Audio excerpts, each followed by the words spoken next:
Bueno, y tenemos ahora a don Andrés Martínez representando a Urban. Vas a tener que ahorrar todo el tiempo que nos hemos comido anteriormente. Tengo que levantar esto, ¿no? Bueno, gracias por contar con nosotros, por cerrar este workshop tan interesante de todas las empresas. Decíamos que, bueno, cuando empecé la mesa redonda ayer, digo, si cada vez que nombrásemos la palabra inteligencia artificial nos tomásemos un chupito, ¿cómo acabaríamos, no? Acabaríamos borrachos, ¿no? Y hemos hablado mucho de estrategia, hemos hablado de tecnología. Estaba viendo la keynote de David Hurtado de Microsoft. A mí ya se me han ocurrido dos casos de negocio. Digo, la primera, controlar a mis empleados. Así sé quién se levanta o no. Esa es la perversa, que no la vamos a hacer. Pero digo, joder, si las cámaras de seguridad las conectamos a las oficinas de turismo y vemos la gente que hay para que puedan derivar y preguntar, oye, ¿puedo recomendar el centro o no? O sea, fijaos la importancia de este congreso, ¿no? Esa transferencia, como decía con Pedro, ¿no? De Ametic, de esa transferencia de conocimiento. Y nosotros nos vamos a enfocar en nuestra experiencia de implantación de inteligencia generativa en 10 destinos. 10 destinos que van desde municipios como Ibiza, como Ceuta, diputaciones como la de Castellón, por ejemplo, que es la primera que se va a tener con inteligencia generativa, e incluso mancomunidades, ¿no? Entonces, tenemos 10 casos de uso y un poco... ¿hay un mandito o algo? A ver. Adolfo, de confianza, pero para pedirte ahí... Entonces, el primer dato es, soy un canal oficial y mis respuestas tienen que ser correctas, ¿no? Aquí, como decía, tenemos un nivel de dificultad 10 de 10. Y es que ahora hay mucho cuñado, como dicen, que lo sabe todo. Yo no tengo un cuñado, tengo un primo que se llama Enrique Martínez, por mi apellido. Entonces, claro, muchas veces decimos, oye, ¿qué tipo de datos me está mostrando? Lo primero es, los retos que hemos encontrado es, ¿qué datos elijo para entrenar a mi modelo? Porque muchas veces nosotros atacamos a bases de datos, pero no sabemos si la respuesta o la información está actualizada o no. Nos podía dar información de ¿qué hago este fin de semana? Y te estaba dando un plan de hacer en la época del COVID, porque había un artículo que hablaba sobre planes que hacer en espacios abiertos. Entonces, lo primero es filtrar muy bien, ¿no? Muchas veces la gente preguntaba y decía cosas de Carmena. Y digo, ya, pero es que en tu página web aún tienes información de Carmena, ¿no? Entonces hay que hacer ese primer periodo de elegir bien las fuentes. Y el segundo es quién entrena el modelo, ¿no? Necesitamos un equipo humano, que es lo que decía Enrique, porque al final, pues a nosotros se nos escapa muchas veces. Dice, oye, ¿qué puedo hacer en un día en Madrid? Y te pone desayuna en la Plaza Mayor, vete luego a Matadero, una exposición, y dice, ostras, está genial. Y dices, ya, pero es que las distancias son inviables, tendrías que ir en helicóptero para llegar, ¿no? Entonces, hace falta esos equipos, sobre todo en diputaciones funciona mucho, que te empieza a recomendar pueblos de un sitio a otro y dices, joder, como no vaya con un superdeportivo no voy a llegar, ¿no? Entonces, muy, muy importante este tema. El siguiente, pues, entrenamiento, ¿no? ¿Queremos solo respuestas exactas o queremos que sea natural? Creo que lo decía Abigail, ¿no? Que queremos conversaciones, queremos sacar datos. Pero claro, por ejemplo, el ejercicio de Mastercard con Micro y Maurea era muy interesante. Tenían una base de datos curada, que era solo suya, los datos que tienen. Pero un turista, cuando va a una página web, también te quiere preguntar, oye, ¿qué farmacias hay cerca de mi hotel? Si solo decimos que responda de la base de datos que tenemos oficial, dice, perdona, no hay datos sobre esto, no te puedo responder. Ya se nos ha caído un turista. Entonces, esto es como la fórmula de la Coca-Cola. ¿Hago un 100% restrictivo de la base de datos, como han hecho para las pymes este ejercicio, o tengo que hacer un 70-30 y abrir un poco para que me dé contexto? Por ejemplo, accesibilidad.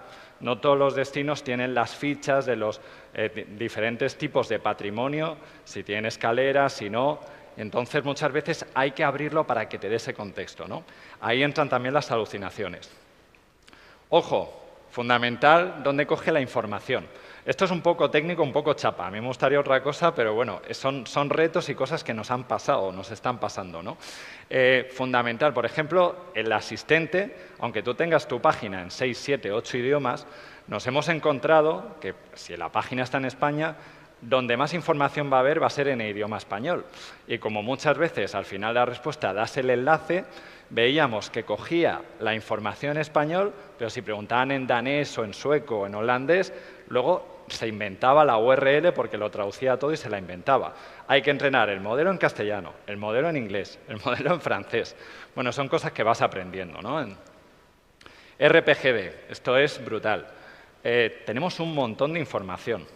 Información mala, que no nos interesa mucho, información muy privada sobre voy en silla de ruedas, tengo un hijo celíaco, tengo una intolerancia alimenticia, tenemos la IP, podemos sacar un montón de datos y luego lo importante es la estrategia del destino. Es tú qué vas a hacer con esas conversaciones, esa inteligencia.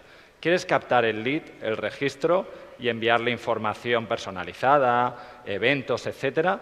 Pues entonces tienes que cumplir un aviso legal y un montón de checks para que pase. Y ahí se nos cae mucha gente.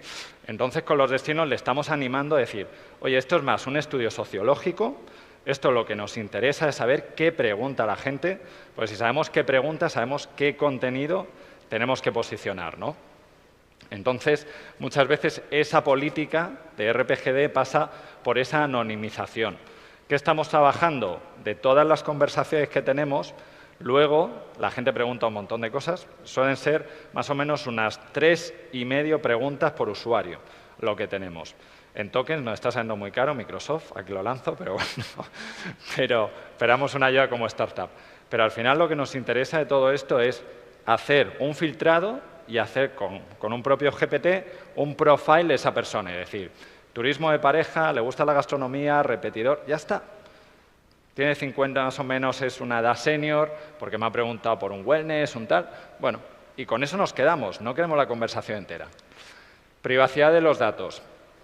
Nosotros nos estamos conectando a un servidor en Europa, nos pasaba en Madrid, que decían, joder, es que la respuesta es un poco lenta, la de ChatGPT es mucho más rápido. Digo, ya, pero es que nosotros estamos conectando a un servidor europeo, no a un servidor americano, como el de ChatGPT. Los datos se están quedando aquí, en una caja cerrada, y eso, pues al final, todo el mundo se está conectando a ese servidor europeo, va un poco más lento, pero así te aseguras la privacidad de tus datos. Es lo que decíamos, me lo dijo otro día un compañero y dice, prueba a poner empresas de la competencia o que factura. Y digo, ostras, dice, eso es porque han subido su información y ha quedado registrado en el ChatGPT abierto. En este no pasa, ¿no? No quiero comentar mucho de nuestra solución y tal, pero simplemente ver la naturalidad del robot, ¿no? del chatbot. Want to see it in action? Let's ask our chatbot to recommend the best places in Seville to try traditional food. No quiero comentar mucho más, simplemente habéis visto que tenemos un robotito simpático. A nosotros nos da igual si ponemos un avatar, una persona. Al final la diferencia es hacerlo en 3D o poner una foto estática y que mueva los labios según las palabras. Son dos técnicas diferentes. Lo importante es que cuanto más natural es, más información sacas, ¿no? Y aquí, por ejemplo, bueno, esto es un ejemplo del ChatGPT de Madrid. Nosotros, fijaos que ponemos abajo, no compartas información sensible. Está todo muy enfocado a... Te doy recomendaciones, pero bueno, que sepas que esto está yendo a un sitio y lo estamos guardando, ¿no? Por último, time is out, así que voy a hacer la conclusión, pero cosas muy importantes que hay que tener en cuenta a la hora de meter inteligencia artificial y que nosotros nos peleamos con todos los departamentos jurídicos y lo estamos pasando, ¿vale? Tiene que estar adaptada a nueva ley europea, se va a implantar a partir de 2025, pero ¿por qué no empezar ya? Y al final es que los datos de los clientes no se pueden reutilizar para entrenar otros modelos. A nosotros sería genial, porque tenemos ya 10 destinos y sería más inteligente, pero lo hacemos separado. En el fine tuning, en ese entrenamiento, los clientes son siempre privados. Ojo, que sea un servidor y que esté en Europa, para que se quede aquí y esos datos no estemos alimentando un bicho, no sabemos dónde. Y lo más importante para mí es el último, un moderador de contenidos. O sea, nosotros nos han pedido cosas muy fuertes. No sabemos si son periodistas o qué, pero y claramente necesitas una herramienta que ese tipo de preguntas tan bestias de, no sé, os digo una anecdótica, ¿no? Pero, oye, soy un apasionado de la historia y quiero hacer la ruta por Madrid con Hitler. ¿Dónde fue él? Oye, pues son tonterías, ¿no? Pero cosas así, cosas de niños, cosas un poco heavy, cosas de dónde comprar material que no se debería comprar, pues muy importantes esos filtros de moderación, ¿no? Porque al final nosotros llevamos 2 meses implantados en destinos y no ha salido ninguna noticia. Y como digo yo, no news, good news, ¿no? Así que ya me voy con esta última frase de Julie Sainok, que es la directora de Industria de Viajes de Microsoft. La IA está siendo adoptada por todo el ecosistema de viajes, sin embargo, apenas estamos comenzando este viaje, ¿no? Y creo que este ha sido un poco un ejemplo, este congreso, de todo lo que está por venir y de todos los retos y riesgos que tenemos, ¿no? Gracias. Pues muchas gracias, Andrés.